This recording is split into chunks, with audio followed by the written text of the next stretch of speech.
dengan adanya kekeliruan yang tadi gitu ya, akhirnya membuat kita itu juga salah gitu ya memahami Tuhan gitu. Kadang kita itu membuat Tuhan itu begitu sempit gitu ya, sesempit pikiran kita gitu. Kita berusaha eh, mendefinisikan Tuhan itu seperti ini gitu. Sehingga mungkin jarang ketika kita di dalam doa itu kita nganggap Tuhan itu mungkin pribadi yang akan memberikan segala sesuatu yang kita minta gitu ya. Sehingga tanpa sadar sikap kita itu sepertinya seorang yang sedang memerintah Tuhan nah gitu. Itu dampaknya sebenarnya karena ada kekeliruan tadi gitu. Selain itu kita juga kadang keliru gitu ya memahami pekerjaan Tuhan di dalam segala sesuatu yang terjadi. Karena firman Tuhan mengatakan bahwa Allah itu bekerja gitu ya. Allah itu bekerja di dalam segala sesuatu. Nah, sebagai orang Kristen, keterbatasan diri kita sebagai manusia yang berdosa sering sekali membuat kita itu nggak ngerti gitu. Ini Tuhan kasih kondisi pandemik gitu. Tuhan itu mau ngapain sih gitu. Tuhan itu bekerja seperti apa sih gitu. Kita nggak tahu gitu. Nah, melihat kondisi yang demikian gitu ya, bagaimana ya kita itu sebagai anak-anak Tuhan memaknai diri kita gitu.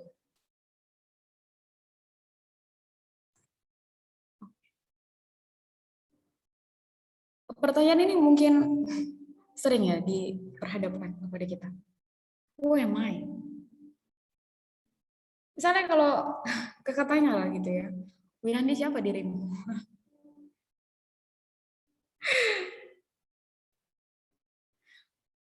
Mungkin dia akan jawab, oke kak, namaku Winandi gitu ya. Aku kuliah di sini, aku jadi korum, aku jadi ini gitu ya. Tapi itu belum menjawab siapa dirimu gitu. Ya enggak sih? Itu bukan dirimu, itu hanya ya karena ada di dunia ini terus dikasih itu gitu ya. Dirimu siapa? Nah gitu loh. Who am I? Ini mungkin jarang ya kita tanyakan gitu ya. Karena eh, dunia ini mempengaruhi kita untuk boleh melihat diri itu berdasarkan apa yang kelihatan di luar ya gitu. Aku adalah seorang yang sukses gitu. Lihat, aku punya banyak uang, aku udah bisa beli ini segala macam gitu. Aku bisa memenangkan sebuah pertandingan contohnya gitu. Teman-teman terkait hal ini gitu ya tentang keberadaan diri gitu ya. Aku membaca sebuah buku gitu ya. Di situ dia menyertakan tentang ironisnya menjadi manusia gitu ya. Jadi di dalam artikel itu di cerita yang pertama gitu ya, itu ada seorang wanita muda yang sedang duduk sendiri di kamar hotelnya gitu. Lalu ia telah meninggalkan suami dan kedua anaknya untuk hidup bersama dengan pria yang lain gitu. Tetapi pada petang itu kekasih barunya itu meninggalkan dia gitu. Sehingga ia akhirnya kehilangan segala sesuatu. Suaminya, anak-anaknya, dan sekarang kekasih barunya juga meninggalkan dia gitu. Nah, di tengah keputusasaan yang begitu mendalam gitu ya, ia memasukkan sebuah pistol ke dalam mulutnya dan menarik pelatuknya gitu. Ya, jadi teman-teman tahu ya pasti dia mati gitu ya. Dia mati. Kemudian polisi itu menemukan sebuah catatan yang berisi tulisan bernada putus asa gitu, yang dituliskan oleh wanita itu. Tulisannya seperti ini. Jangan tangisi aku. Begitulah bunyi kertas kusut itu.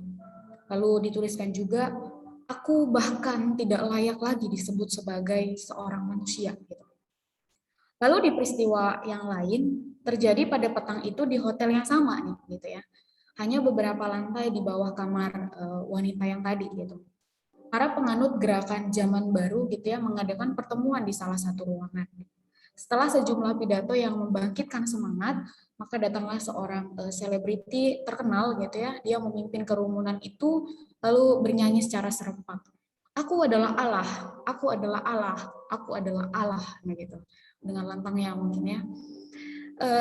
Si penulis buku bilang kayak gini, ironisnya menjadi manusia, artikel itu menyimpulkan bahwa manusia itu di tempat yang sama dan dalam waktu yang sama bisa mempunyai pandangan yang begitu berbeda tentang diri mereka.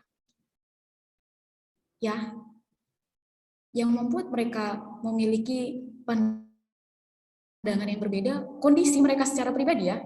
Ada yang udah mau putus asa gitu kan, karena ditinggalkan oleh suaminya, anaknya, terus pria yang baru itu juga ninggalin dia gitu. Sementara yang lain itu sedang membangga-banggakan diri gitu ya.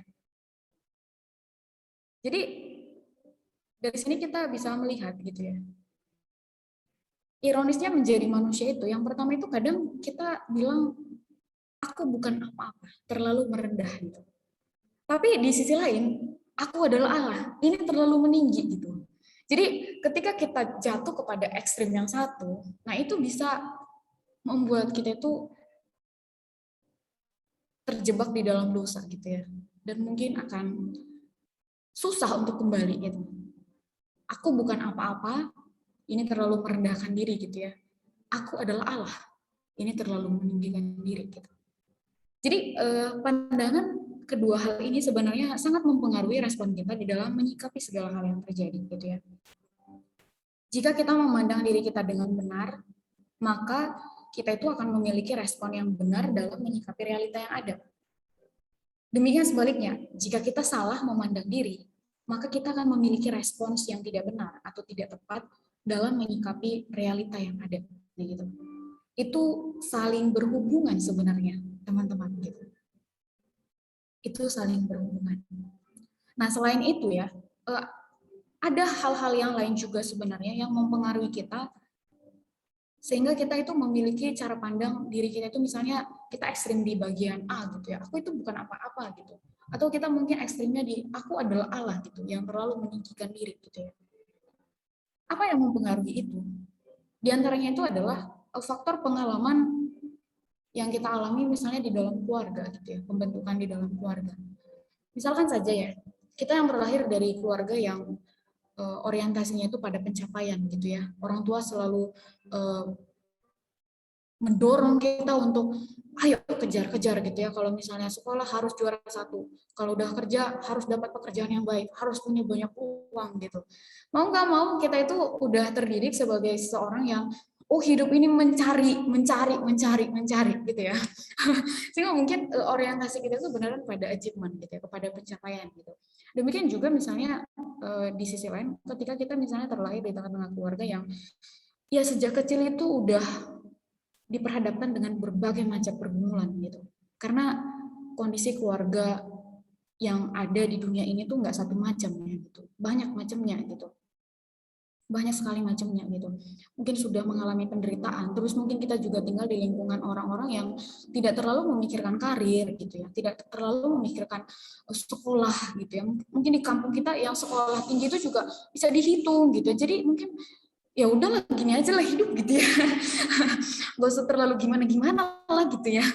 Membuat kita juga mungkin jadi kayak apa ya, merasa mungkin nggak layak juga gitu ya. Mungkin menerima apa bulian atau apa segala macam gitu ya ketika kecil gitu, merasa mungkin rendah diri akhirnya gitu, jadi introvert ya kalau misalnya tiba-tiba kepribadian gitu ya, jadi pendiam tertutup gitu, terus kita tuh mungkin jadi ya udahlah gini aja lah hidup gitu, karena kita nggak punya model hidup itu harusnya kita tuh punya mimpi ya, nah gitu nggak ada gitu. Nah teman-teman, ini yang perlu kita boleh lihat ya di dalam diri kita gitu ya. Karena bagian itu akan mempengaruhi bagaimana kita menghadapi realita yang ada pada saat ini gitu. Aku nggak tahu pandemik ini sampai kapan gitu ya. Mungkin nggak ada yang tahu gitu ya. Bahkan kalau para ahli pun mungkin memprediksi 3 tahun sampai 4 tahun juga belum tentu benar-benar selesai gitu ya. Mungkin kita setuju kalau dikatakan tantangan semakin berat. Bahkan di dalam pelayanan juga teman-teman rasakan gitu ya. Bagaimana bergumulnya seorang PKK mendampingi AKK-nya gitu ya. Terus bagaimana bergumulnya kalian pengurus ketika misalnya dilakukan ibadah, ada yang misalnya nggak tahu ya, entah karena memang kondisi jaringan yang nggak baik gitu ya, sehingga nggak open audio video gitu ya, bukan menyindir ya maksudnya ya, maksudnya kadang itu mempengaruhi loh serius, ini orang ini lagi ngapain sih di sana gitu ya, ini beneran mendengar nggak ya gitu kan, karena kita nggak lihat kan kayak gitu. Jadi sebagai manusia kita punya keinginan maunya aku tahu gitu orang ini benar-benar lagi mendengar, contohnya misalnya kalian lagi pertemuan gitu ya, misalnya si Wirandi gitu ya, lagi mimpin pertemuan koordinasi gitu ya. Yang lain itu semua tutup video gitu ya. It's okay kalau misalnya jaringannya masalah gitu ya dan tetap stay mendengar gitu ya. Bagaimana kalau enggak gitu kan? Itu pasti jadi struggle tersendiri nah gitu. Nah, bagaimana menghadapinya kan itu kan? Masalah itu nggak bisa terhindarkan gitu. Mau kita nggak pelayanan, masalah tetap ada kok gitu ya. Jadi bukan karena ketika pelayanan, masalahnya itu makin banyak. Enggak ya. Karena orang yang nggak terlibat dalam pelayanan pun tetap terlibat dalam masalah. Karena ya hidup itu memang dipenuhi dengan berbagai macam pergumulan gitu. Kalau nggak ada masalah berarti nggak hidup lagi ya katanya. Ya, jadi sebagai orang Kristen mungkin kita langsung bilang begini gitu ya teman-teman. Ya percaya aja lah gitu ya, berserah gitu. Tapi yang menjadi pertanyaan, gimana kita bisa berserah dengan realita diri kita yang kacau ini gitu loh. Maksudnya kita juga nggak tahu bagaimana menyikapi masalah ini gitu. Terus gimana tuh caranya kita berserah coba? Apakah cukup ya Tuhan aku berserah ya Tuhan gitu terus selesai gitu? Enggak kan ya kayak gitu. Teman-teman mungkin ada yang sedang bergumul akan sesuatu hal gitu ya.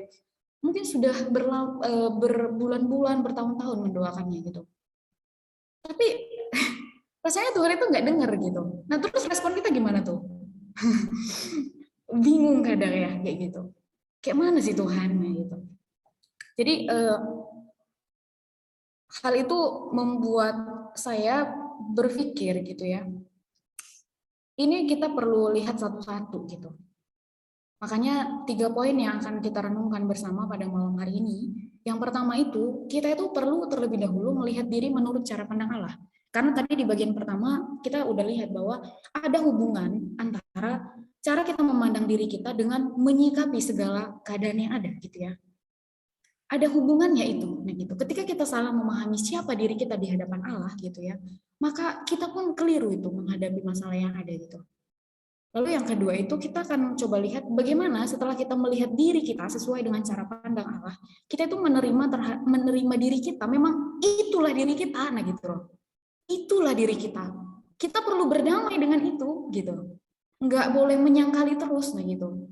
Karena dengan kita terus menyangkali gitu ya, itu nggak membuat kita bisa enjoy gitu ya, nggak bisa tenang juga gitu.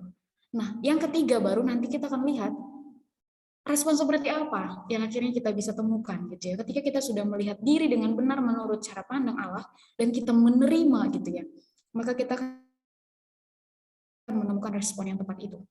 Oke, kita langsung aja ya ke bagian yang pertama, melihat diri menurut cara pandang Allah. Saya pikir teman-teman sudah mengetahui bagian ini gitu ya. Ini bukan sesuatu hal yang baru, apalagi bagi teman-teman yang sudah 3 tahun, 2 tahun gitu ya di dalam pembinaan gitu ya, di pemuritan gitu ya. Bahkan mungkin bagi yang baru-baru juga ini adalah hal yang sangat umum ya diketahui oleh orang Kristen ya, kayak gitu. Ini adalah hal yang umum gitu bagi kita yang membaca kitab, kita pasti menemukan ini. Nah ini langsung di Kejadian 1 ya gitu ya. Siapa sih diri kita? Nah gitu ya. Jadi kalau misalnya ditanya siapa aku, bukan lagi oh aku tuh Mei Anita Payung, aku tuh lagi ini loh gitu. No, bukan begitu mendeskripsikan diri kita sebagai orang-orang yang sudah ditebus oleh Tuhan. Kita boleh melihat kita itu adalah seorang yang diciptakan oleh Allah. Kita adalah seorang yang diciptakan oleh Allah. Dengan kata lain kita bisa melihat Allah itu sebagai pencipta ya. Ketika kita tahu kita siapa, kita tahu siapa itu Allah.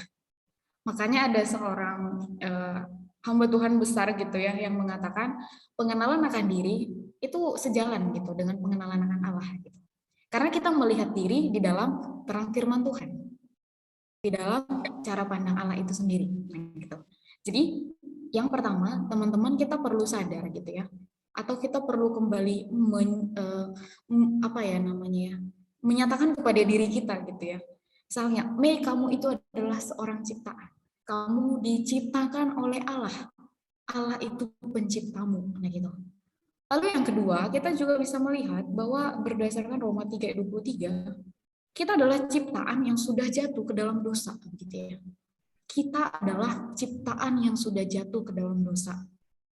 Teman-teman, ciptaan yang jatuh ke dalam dosa itu adalah ciptaan yang hati, pikiran, dan kehendaknya itu sudah kacau balau gitu. Orientasinya itu kepada diri sendiri. bukan lagi kepada Allah. Jadi ketika kita boleh perhatikan Kejadian 1 ayat 26 sampai 28, di situ jelas kita bisa melihat bahwa tujuan manusia itu diciptakan adalah untuk menguasai segala yang diciptakan oleh Allah. Bayangkan kita itu diberikan kuasa loh.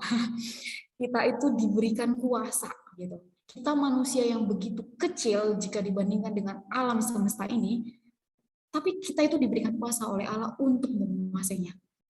Akan tetapi karena ketidaktaatan nenek moyang kita gitu ya, karena ada pemberontakan terhadap Allah, membuat manusia jatuh ke dalam dosa dan terpisah dari Allah.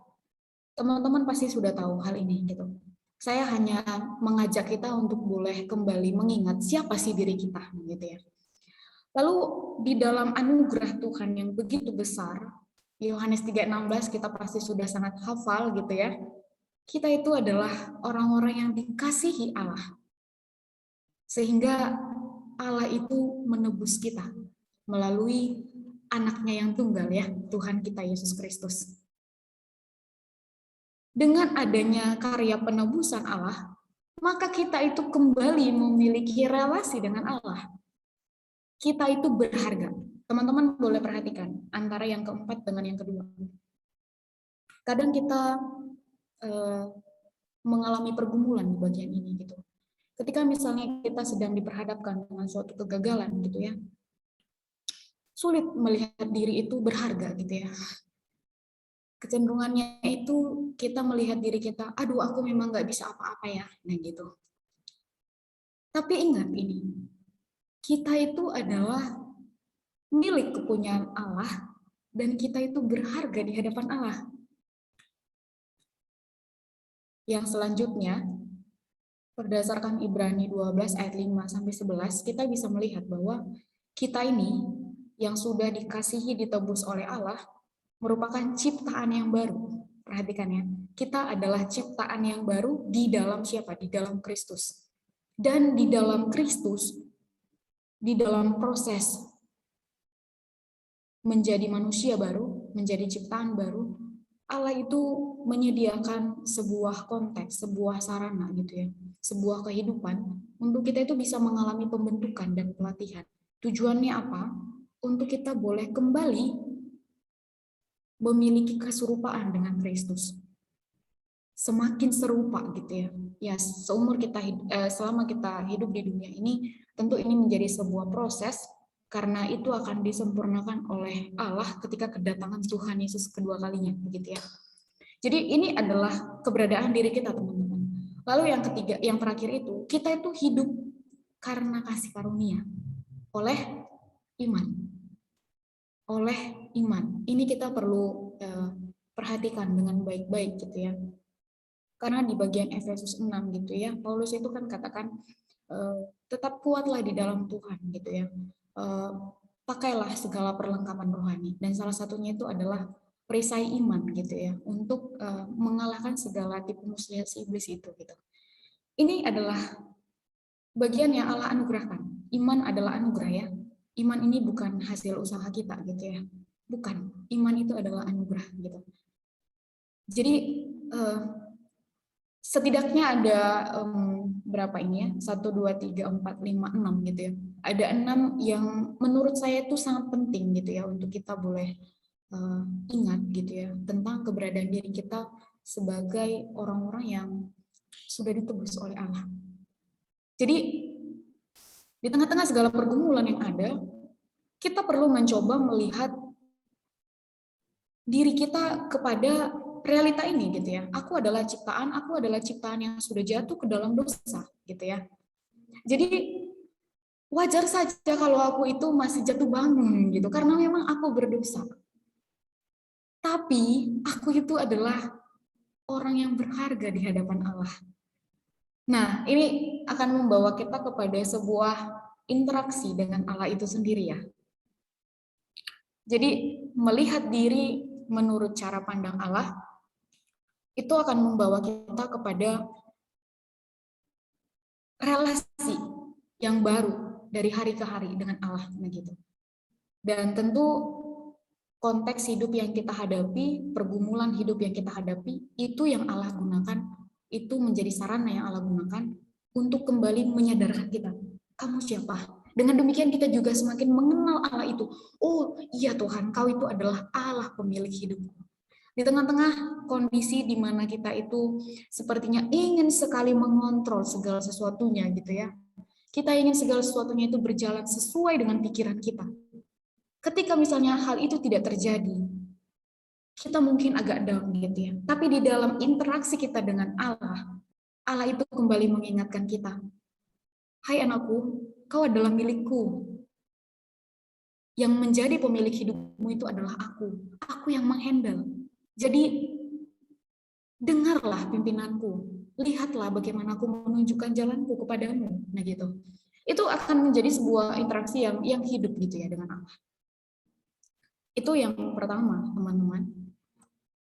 Nah, yang kedua, nah ini ya, penerimaan terhadap keberadaan diri gitu. Nah, coba lihat ya, dari keenam keberadaan diri gitu ya, hakikat diri kita sebagai manusia. Setidaknya ada 6. Bukan hanya ini ya, kalau teman-teman boleh selidiki di Alkitab banyak gitu ya.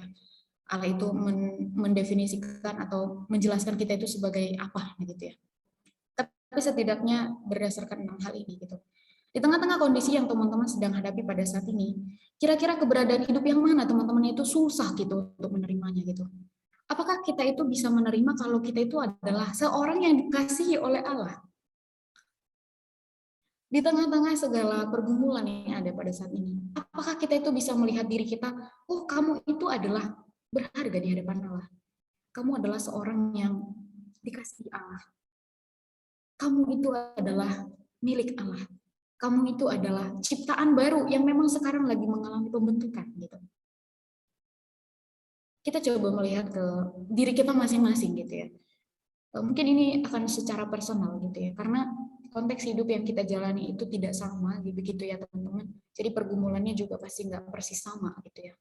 Tapi mari coba kita melihat gitu ya. Aku di tengah-tengah pergumulan yang ada, masihkah aku bisa melihat dan menerima ya, karena ini masuk ke konteks ini ya, ke penerimaan terhadap keberadaan diri tadi gitu. Menerima bahwa diri kita itu memang, iya aku memang lagi gagal gitu. Iya aku kan memang manusia berdosa, tapi bukan berarti ini jadi excuse ya teman-teman. Artinya jadi membuat kita membela diri gitu ya. Ya iyalah namanya kan masih manusia berdosa gitu ya. Tapi kayaknya selama kita melakukan dosa kita selalu membela diri dengan kata-kata itu gitu ya, nggak boleh juga ya gitu ya.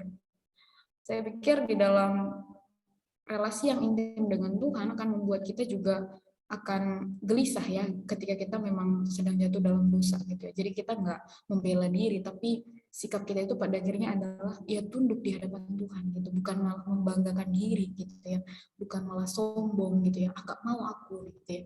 Itu kan sombong sebenarnya ya gitu. Nah mari kita boleh lihat ya dari kisah si Paulus ya gitu teman-teman. Kita boleh lihat ya, kalau teman-teman boleh perhatikan di ayat yang sebelumnya gitu ya 1-6 gitu ya. Di situ Paulus itu menceritakan tentang bagaimana dia itu diberikan suatu penglihatan begitu ya.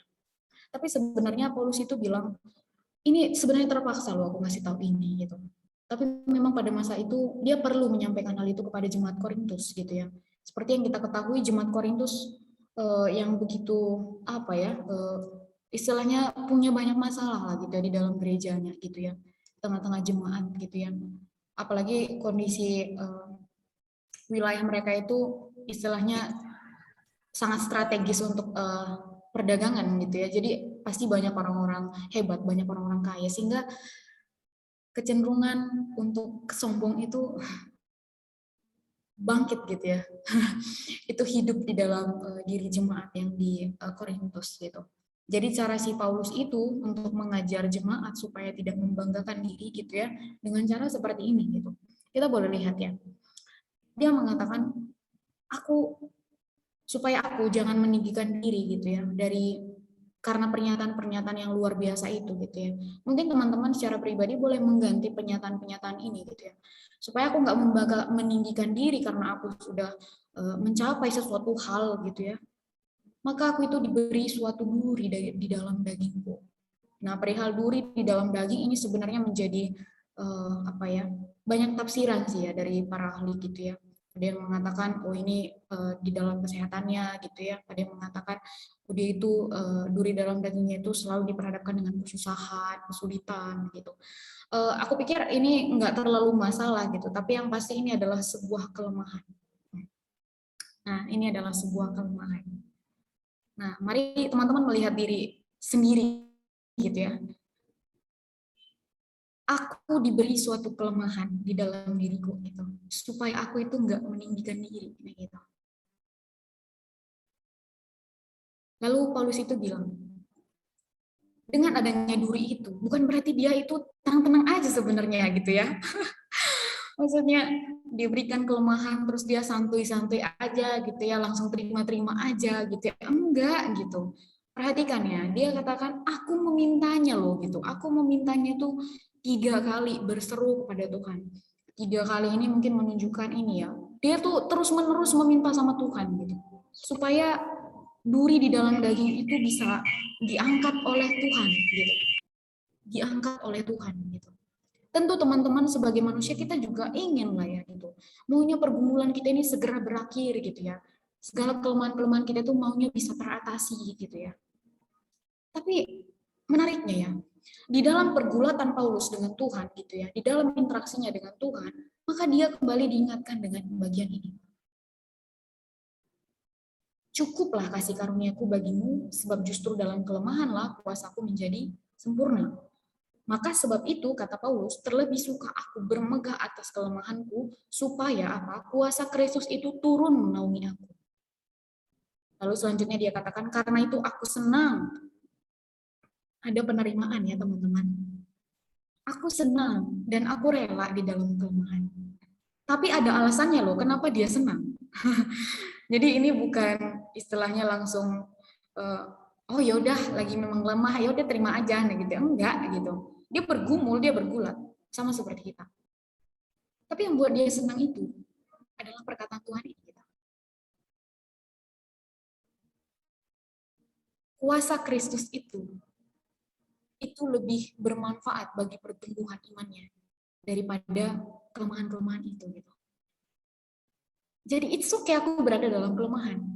Tapi yang pasti Tuhanku berjanji bahwa di dalam kelemahanku kuasanya itu akan semakin nyata. Mungkin dalam hal ini muncul sebuah pertanyaan.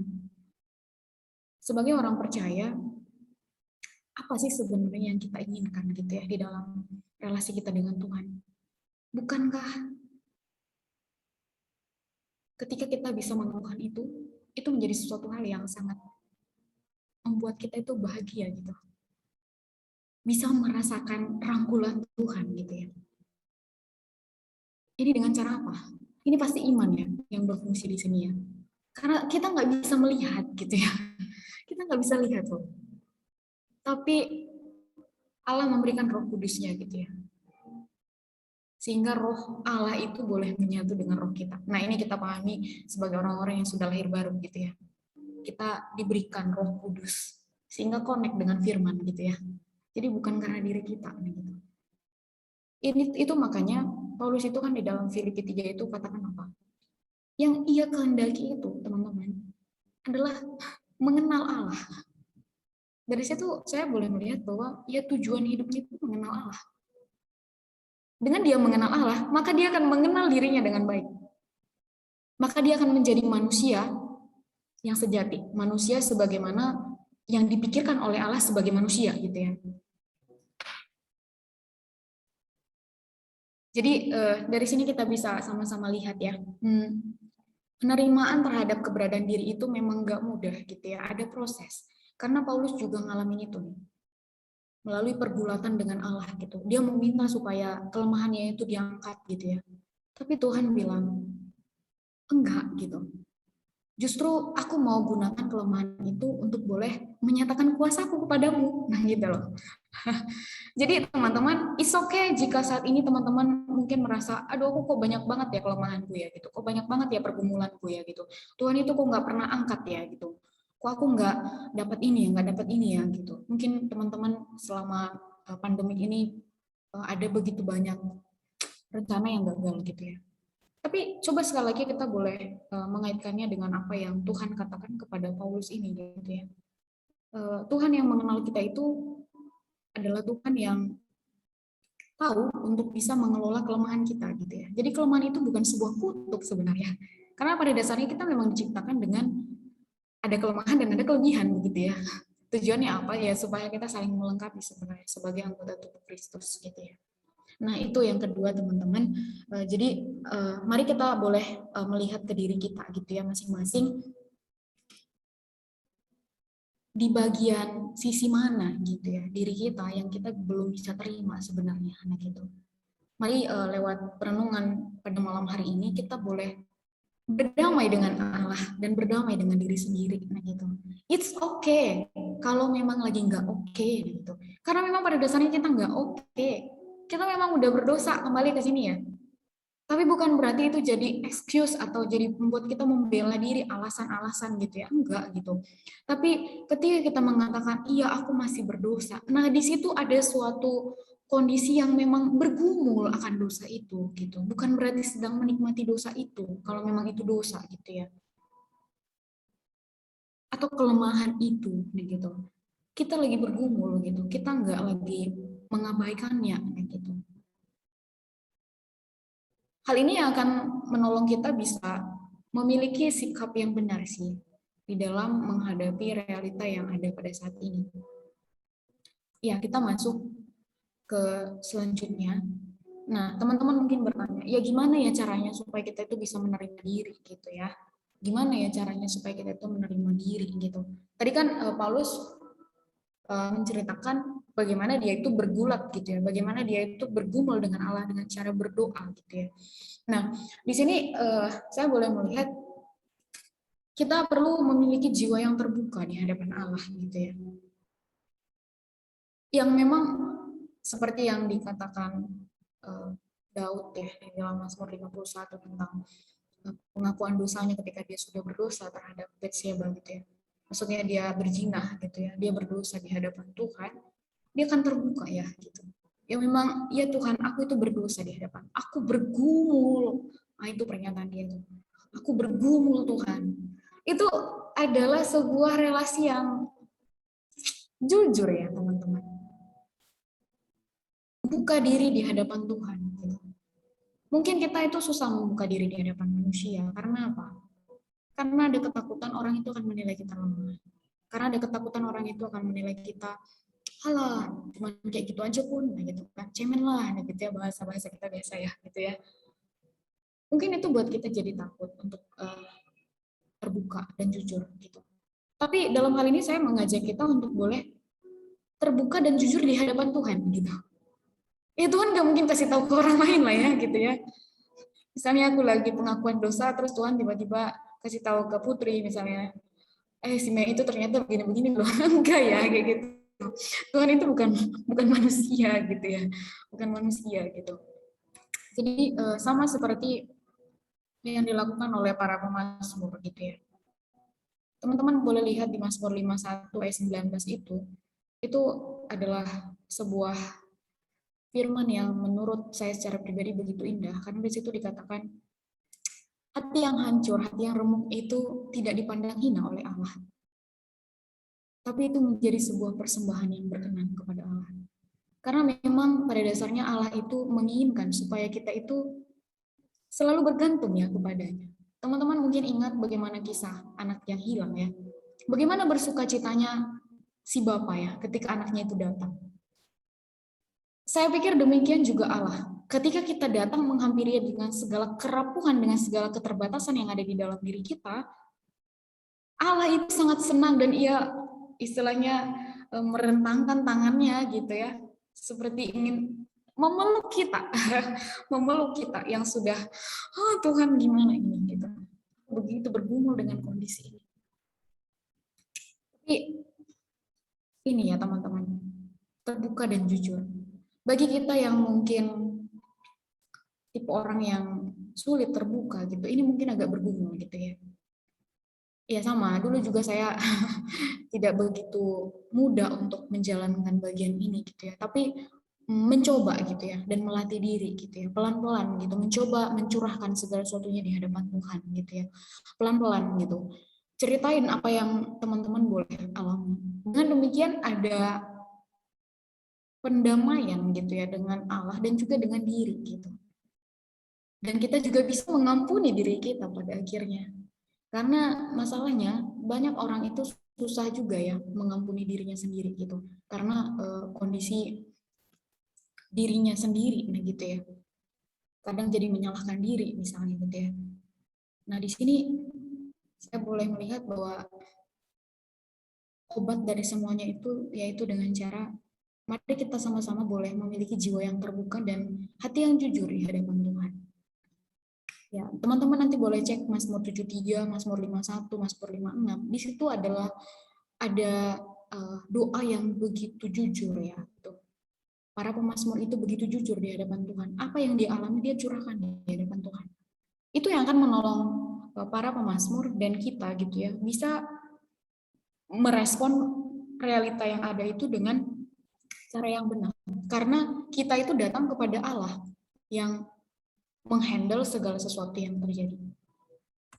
Oke, lalu kita masuk ke bagian yang ketiga ya, yang terakhir.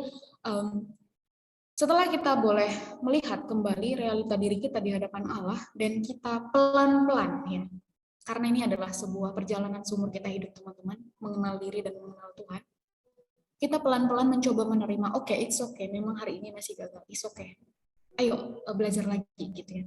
Hal itu akan menolong kita untuk bisa memiliki respon yang benar. Apa sih yang membuat kita bisa merespon dengan benar gitu ya? Khususnya di tengah-tengah kondisi pandemi seperti sekarang gitu ya. Kita boleh perhatikan di sini ya. Kasih karunia Allah itu sendiri gitu ya. Jadi kita akan bisa memandang realita atau pergumulan yang ada pada saat ini itu berdasarkan kasih karunia Allah dan rencana Allah, gitu. Nah, ini ya teman-teman. Akhirnya kita akan mendapati 3 bagian ini. Ketika kita memiliki pemahaman yang benar akan siapa diri kita menurut cara pandangan Allah, hal itu akan membawa kita kepada sikap hati yang mau belajar percaya kepada Allah. Kita mau belajar mempercayakan hidup kita kepada Allah yang menciptakan kita. Sebagai seorang ciptaan, belajar untuk mempercayakan hidup kepada Sang Penciptanya. Nah, itu sebuah proses yang. Lalu yang kedua, sikap kita atau respon kita di tengah-tengah segala pergumulan yang ada, kesadaran akan kerapuhan dan kelemahan akan membawa kita kepada sikap hati yang mau berserah gitu ya, dan mau bergantung penuh kepada Tuhan. Berbahagialah orang yang berduka cita di hadapan Allah gitu ya, di khotbah di bukit ya. Aku pikir teman-teman sudah pernah membaca bagian itu kan menceritakan tentang bagaimana kita sebagai anak Tuhan yang selalu merasa kosong gitu ya. Dan kita itu ready untuk boleh diisi oleh Allah. Segala kekosongan yang ada di dalam diri kita, di dalam terang firman kita paham bahwa Allah satu-satunya yang bisa mengisi itu. Coba aja teman-teman ingin isi dengan hal-hal yang di luar daripada Tuhan, itu akan buang waktu. Itu yang ingin saya katakan, itu akan buang waktu gitu. Jadi mari kita coba lihat ke dalam diri kita masing-masing kerapuhan dan kelemahan kita, dan itu membuat kita boleh bergantung. Tuhan, aku nggak sanggup. Tuhan, aku lemah. Nah, gitu. Lalu selanjutnya yang ketiga, kesadaran akan siapa Allah ya. Allah sebagai pencipta, penebus, pemelihara, penopang, pemilik hidup, itu akan membawa kita kepada sikap hati yang mau merendahkan hati. Jadi bukan jadi tinggi hati ya, merendahkan hati dan menaruh pengharapan hanya kepada Allah. Ya kiranya 3 bagian ini dapat menolong kita untuk boleh tetap kuat dan teguh gitu ya di dalam menghadapi segala tantangan yang ada pada saat ini. Mungkin ada teman-teman yang sedang menantikan pekerjaan atau sedang bergumul di dalam pekerjaan dan juga sedang bergumul di dalam studi dan juga pelayanan. Coba mari kita sama-sama hadapi dengan 3 poin ini gitu. Dan hal ini akan membawa kita kepada suatu relasi yang semakin baik hari demi hari kepada Allah, dan itu membuat kita semakin mengenal Dia. Oke, itu yang boleh saya sampaikan pada malam hari ini. Mari kita sama-sama tundukkan kepala, mari kita berdoa sekali lagi. Bapa di dalam sorga, kami mengaku di hadapan-Mu ya Tuhan, betapa kami sulit untuk boleh mengerti jalan-jalan-Mu. betapa kami sulit untuk memahami rencana-Mu di dalam kehidupan kami. Tapi ketika kami boleh kembali melihat diri kami dengan benar di hadapan-Mu, siapa kami dan siapa Engkau, hal itu sedikit dapat menolong kami untuk boleh tetap bersandar kepada-Mu ya Tuhan, karena iman yang Kau berikan kepada kami mendorong kami untuk boleh hanya bersandar dan berserah kepada-Mu saja. Biarlah kiranya Tuhan yang terus menopang kami dan juga menjaga iman kami supaya tetap kokoh di tengah-tengah segala tantangan dan pergumulan yang ada. Dan biarlah kami juga dapat merasakan kehadiran-Mu ya Tuhan di tengah-tengah segala kesesakan yang mungkin saat ini sedang kami hadapi. Biarlah damai sejahtera, sukacita, dan ketenangan daripada Allah Tritunggal Engkau boleh anugerahkan kepada kami, supaya itu dapat membuat kami bersukacita, bersyukur setiap waktu. Sekalipun mungkin masih diperhadapkan dengan berbagai macam pergumulan.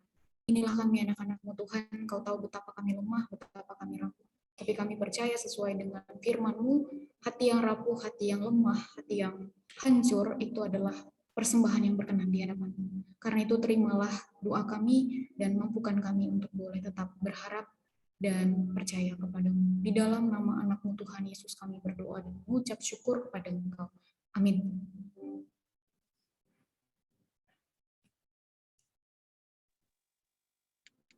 Kita bersyukur untuk firman Tuhan yang telah kita dengar. Kiranya kita dapat menghidupinya dan melakukannya dalam kehidupan kita sehari-hari.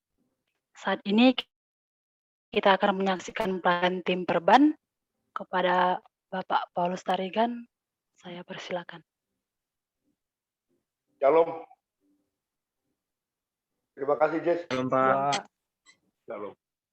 Shalom begitu semua. Baik, malam hari ini, sesuai himburan tim regenerasi, bahwa ada 5 orang yang sudah dipersiapkan untuk menjadi pemerhati yang dalam membantu koordinasi ke-33. Kemarin tim Rek juga datang ke rumah. Tadi setelah ada tugas keluar, jam 7 lewat, ada tim Rek lagi datang, Fernando Suburian, menyampaikan malam hari ini jadi online, tidak langsung. Terima kasih buat tim Rek yang telah berjerih payah menghubungi seluruh koordinasi 33, ditambah malam hari ini ada 5 orang. Saya lihat tadi yang partisipasi sudah masuk 5 orangnya, walaupun tadi sejak Bapak buka tadi ada 3 orang baru masuk, tapi sudah, puji Tuhan, ada 5 orang yang saya sebut namanya. Ini secara Zoom, jadi cukup nanti saya panggil namanya di tempat berada. Kalaupun ada yang di Medan, menurut informatoris dari tim Rek, ada yang juga masih di kampung, entah sudah hari ini kembali bergabung di Secret atau di mana, saya nggak tahu, ada di Medan. Baik, untuk mempersingkat waktu, inilah yang membantu. Oh, pertama dulu, saya salam dulu ya. Halo, koordinator umum yang 33, sayang. Halo, Pak. Randy. Oke, Ya, terima Pak. kasih. Ini tolong didengar nanti. Ya, nanti berkasnya nanti diambil ke rumah. Entah salah satu dari mereka, atau besok pun nggak masalah, udah Bapak tantangani. Karena jam 8 tadi terakhir di Brek datang ke rumah menyampaikan ini, baru saya tantangani. Pemerhati kita dan membantu koordinasi 33. Pertama, Rindang Indayani Siahan sebagai pemerhati komisi kecil, kelompok kecil, dan PI. Tampak koordinatornya ini sekaligus Kedua, Nadia Putri Manurung. Ini Nadia Putri Manurung. Ini Putri juga ada catatan pembina, ada 8 orang nama Putri. KMKS, tidak ada KMKS. Rupanya Putri Nadia Putri Manurung. Jessica, ini Putri Manurung yang anak Forsea ya, Jessica? Aku mau tanya dulu, Jess. Iya, Pak. Benar, Pak. Ya, terima kasih. Iya. Yang ketiga, Yesi 2 April Sinaga. Komisi Doa dan Peralatan. Ini zaman-zaman singkat, nggak bisa aku baca singkatan ini, tapi mudah-mudahan tepat. Komdo Peral, waduh, zaman ini periode baru ini, periode yang singkat. Keempat, host kita tadi, Jessica Nada Tobing, Komisi Doa dan Peralatan. Jadi Yesi sama Jessica. Bapak nggak silap, Jessica yang tertua, Yesi yang termuda. Dari koordinasi ini mungkin, dari pemerhati ini mungkin. Kelima, Tika Hervi Delvia Purba, Komisi Humas dan Kebaktian. 5 orang teman-teman kita yang terpanggil terbeban untuk membantu. Yang dulu kita namakan tim pemerhati periode koordinasi 33.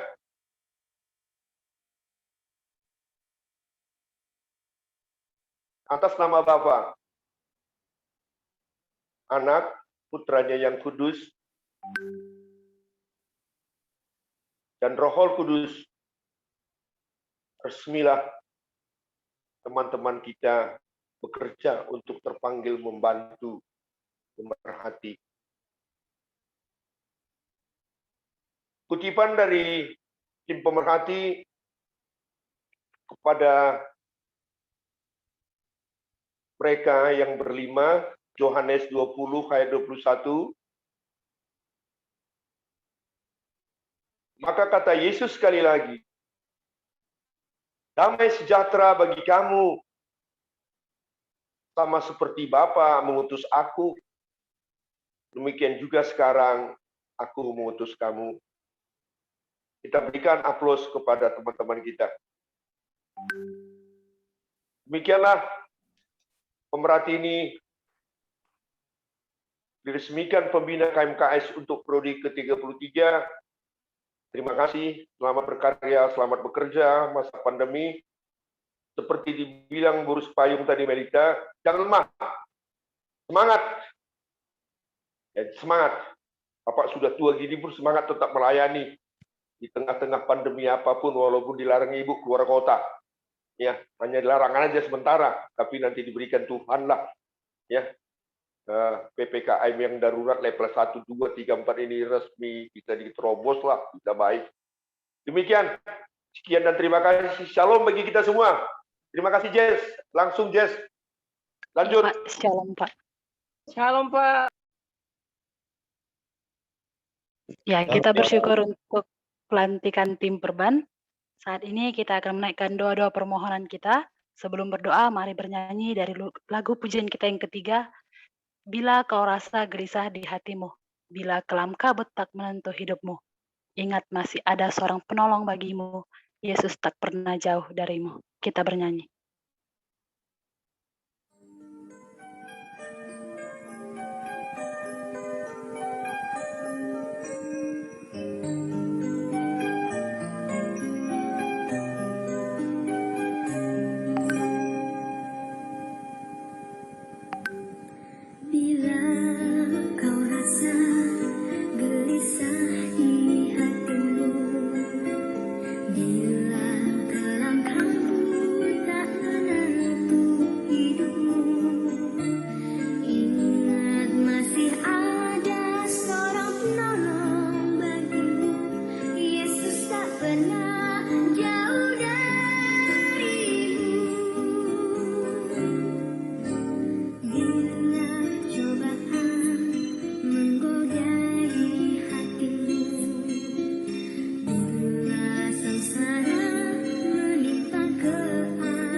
Saat ini dengan sikap berdoa, mari tunduk di hadapan Allah. Bersyukur untuk pemaparan program koordinasi yang boleh berjalan dengan baik. Mari doakan agar Tuhan yang menolong setiap koordinasi ke-33 di dalam mengerjakannya. Doakan juga agar tetap semangat, bersatu hati, dan selalu mengandalkan Tuhan dalam mengerjakan pelayanannya.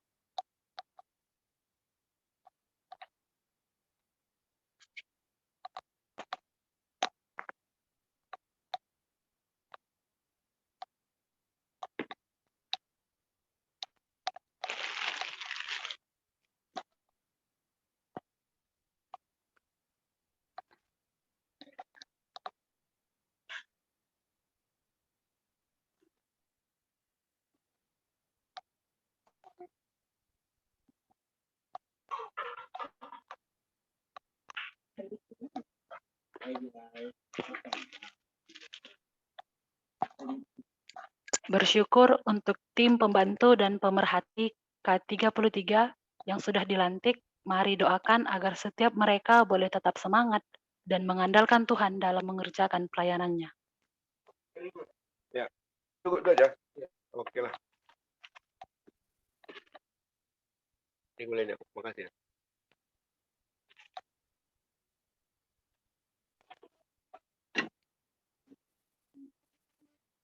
Setelah aku Pak Mano berharap dulu deh, Bu, mau keri.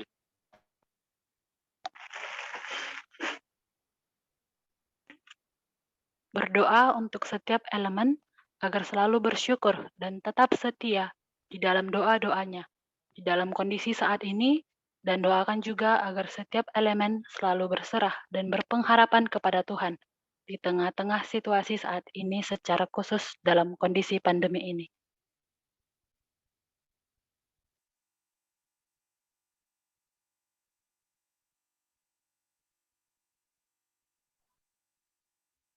Tuhan yang bersyukur untuk teman-teman KMKS, untuk orang-orang yang masih Tuhan izinkan mengerjakan pelayanannya, bahkan berkelompok. Tuhan yang menolong akhirnya setiap teman tetap mengerjakan bagiannya, bersekutu bersama dengan Kau dan tetap setia.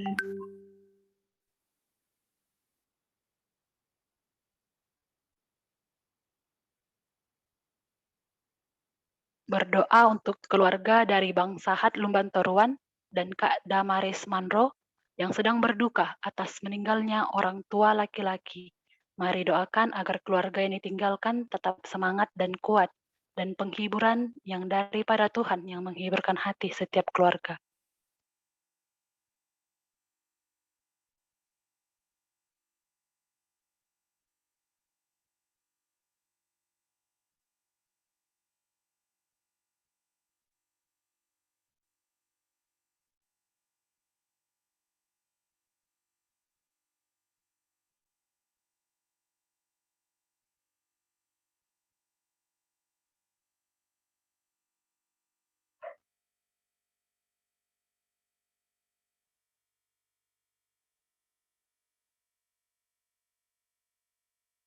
Berdoa untuk Bapak dari Seven Giawa, Komdopral 33 yang saat ini sedang dalam keadaan lemah tubuh. Mari kita doakan agar Tuhan pulihkan dan diberi kesembuhan. Doakan juga untuk keluarga agar tetap semangat dalam merawatnya.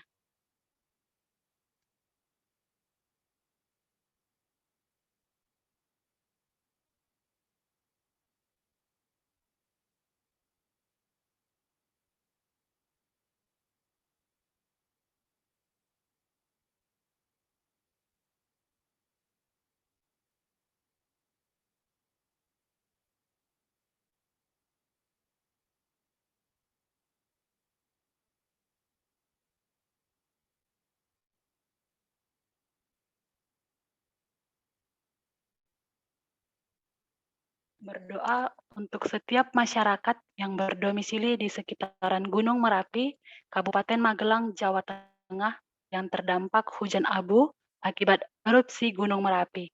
Mari doakan agar setiap mereka tetap waspada dan selalu berada dalam lindungan Tuhan.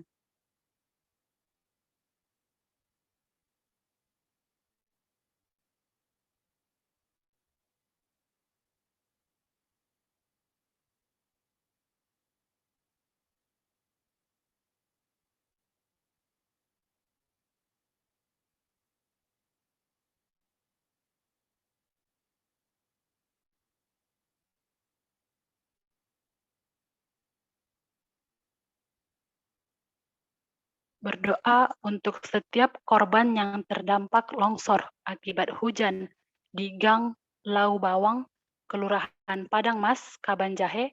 Mari doakan agar setiap mereka selalu berada dalam lindungan Tuhan. Dan berdoa juga untuk setiap keluarga korban yang meninggal akibat longsor, agar Tuhan yang menguatkan dan menghibur mereka.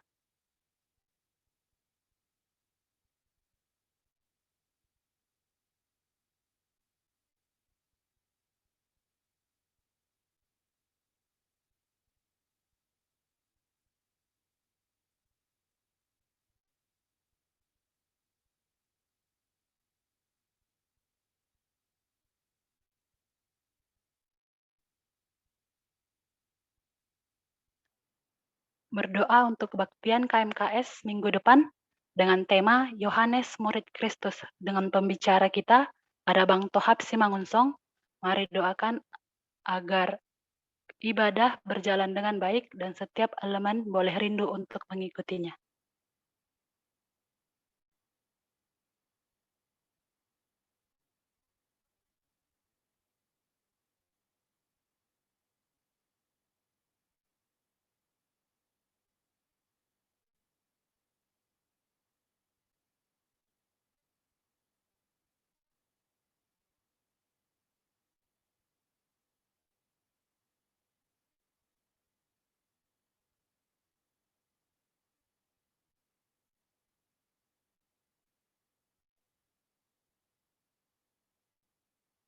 Kita bersatu di dalam doa.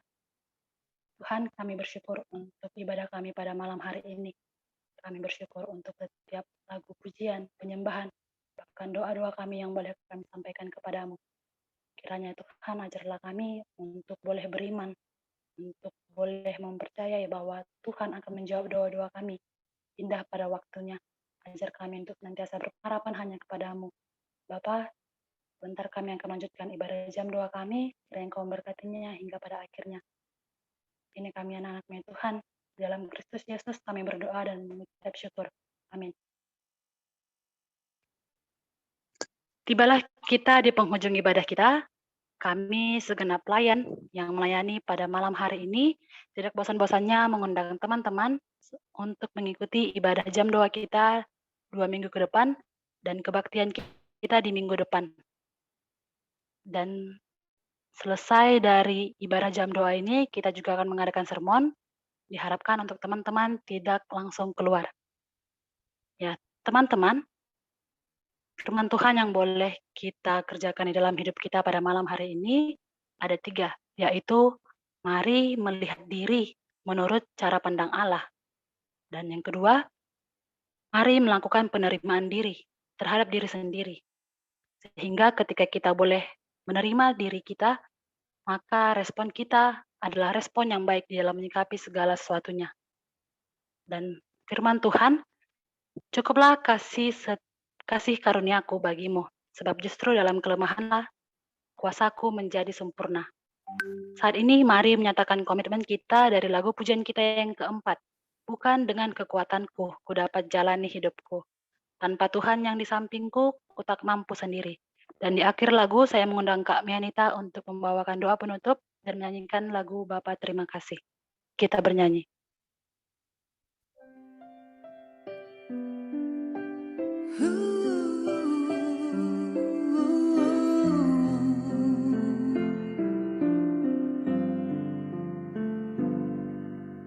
Bukan dengan kekuatanku, ku dapat jalani hidupku. Tanpa Tuhan yang di sampingku,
mari sama-sama kita sekali lagi berdoa.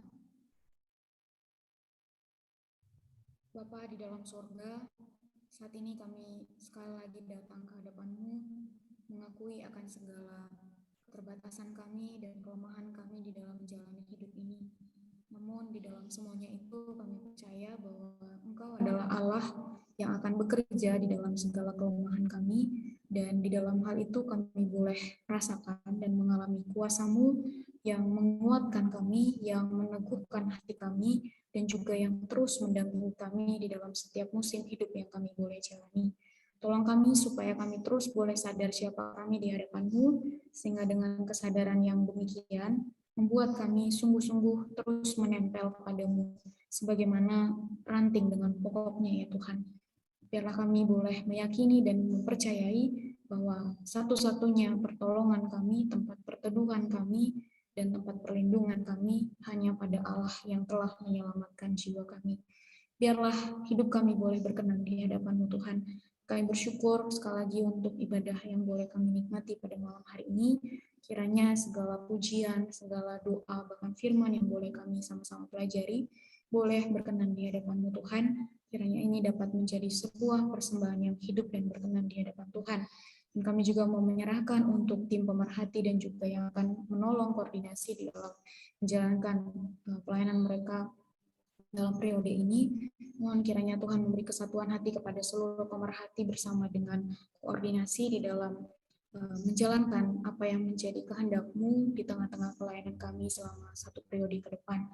Biarlah Tuhan memberikan mereka semangat, memberikan mereka sukacita, dan memberikan mereka damai sejahtera ya Tuhan, supaya dapat menjalani setiap proses yang ada dan tidak melarikan diri dari segala tantangan yang ada, tetapi mereka menghadapinya karena mereka percaya Engkau akan mendampingi dan menolong mereka untuk menyelesaikannya. Terima kasih Tuhan, kami juga bersyukur untuk kehadiran Pak Paulus yang terus boleh setia di dalam membimbing dan juga mengarahkan setiap kami, setiap elemen, khususnya untuk koordinasi. Mohon kiranya Tuhan juga yang terus memberkati Pak Paulus dan keluarga, memberikan kesehatan, memberikan kekuatan, dan juga sukacita serta damai sejahtera di dalam menjalani hari-hari yang tidak mudah ini. Biarlah kiranya anugerah-Mu terus melimpah di dalam kehidupan Pak Paulus dan keluarga. Terima kasih Tuhan, berkati juga untuk seluruh koordinasi K33. Kiranya Tuhan juga yang tolong mereka di dalam memikirkan, mempertimbangkan, dan memutuskan hal-hal yang sudah diberikan oleh alumni pada hari ini atau teman-teman yang bergabung di dalam pemaparan. Kiranya Engkau memberikan mereka hikmat supaya mereka sungguh-sungguh mengerti teknis-teknis seperti apa yang perlu untuk boleh dikerjakan yang dapat membuat pelayanan semakin efektif ke depannya ya Tuhan. Terima kasih Bapak, kami mau serahkan seluruh pelayanan KMKS ini ke dalam tangan pengasihan-Mu. Kiranya Tuhan yang terus berkarya dan Engkau menopang pelayanan ini. Inilah kami ya Tuhan, kami bersyukur untuk persekutuan kami malam hari ini. Di dalam dan demi anak-Mu Tuhan Yesus Kristus kami berdoa dan mengucap syukur kepada Engkau. Amin. Bapak, terima kasih.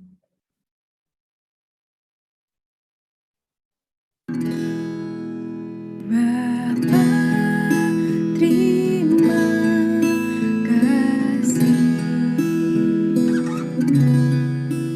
Bapa, terima kasih. Bapa, di dalam surga, ku berterima kasih.